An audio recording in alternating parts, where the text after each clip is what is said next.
Ce colloque sur le droit social des entreprises en difficulté va permettre d'aborder toute une série de sujets extrêmement intéressants, notamment autour de l'intervention de l'AGS dans le cadre des procédures collectives.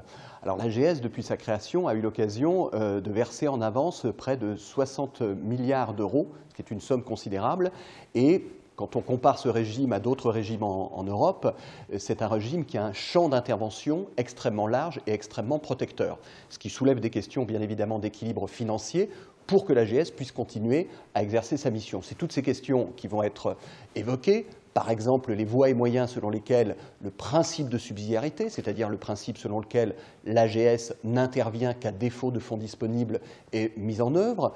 Également, la question de la récupération des avances, puisqu'il ne s'agit que d'avances dans le cadre des procédures collectives, l'AGS étant ensuite, dans un certain nombre de situations, subrogée dans le respect des droits des salariés, c'est-à-dire à la possibilité, avec le même niveau de protection de la créance et avec le même niveau de créance, de récupérer les sommes qui ont été avancées.